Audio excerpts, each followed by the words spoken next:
Cancer has touched my life by association. It has taken my grandfather and my grandmother. It has affected my boyfriend's father. It has affected my stepfather. It affected my aunt who passed away from it. It's currently affecting my uncle who is very likely not going to make it. And it's currently affecting one of the best friends of my father, as well as it has taken the life of a really good friend of my dad. So unfortunately, cancer is more than present in my life, but very fortunately it has not touched me directly. I found out that my grandmother had cancer first, and there's really no right way to describe what it makes you feel. Fury, anger, a very large amount of helplessness because you just don't know what to do, and you're not sure what the proper thing to say is, and you're not really.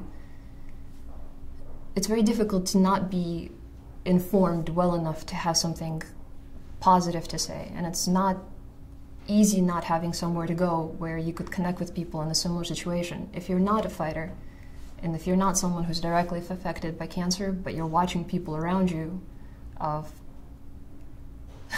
unfortunately die very frequently, it's difficult to find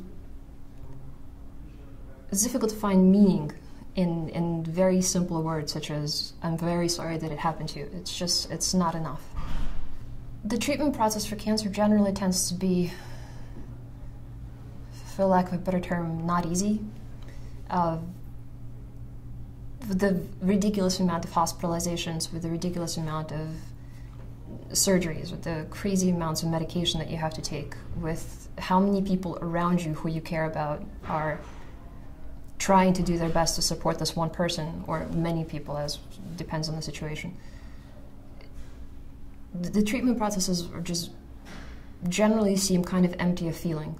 You go into a white room, you're attached, poked, examined, but it's not, at least the way that it was for me to watch my grandmother and my grandfather, it doesn't feel very personal. The number one thing that I would tell anyone going through this is take the opportunity every single day to tell the people that you love them. Knowing what I know now, I would encourage people to talk about cancer, to talk about their experiences, to talk about their feelings, to talk about their treatments, to talk about the progression of their disease, to talk about the diagnosis, and discuss absolutely every aspect of it. Because the main thing is that as a supporter and not a fighter, regardless of that, I still felt rather isolated. And when you're having your parents like tend to your grandmother or your grandfather who's sick, you don't want to distract them because they're parents, you know. So it's a different type of support. Cancer is one of those diseases that people are just deathly afraid to talk about, and that eliminates the possibility of progress. I think that the more isolated the information is, the more isolated the person is. I think that if it's free and open, anybody going through this or supporting somebody going through this has a place to, it's important to have a place to vent and to talk and to get information, as well as to put it out there. It's alleviating. It's extremely important to be able to connect with them and give them something tangible other than your own regret about the situation.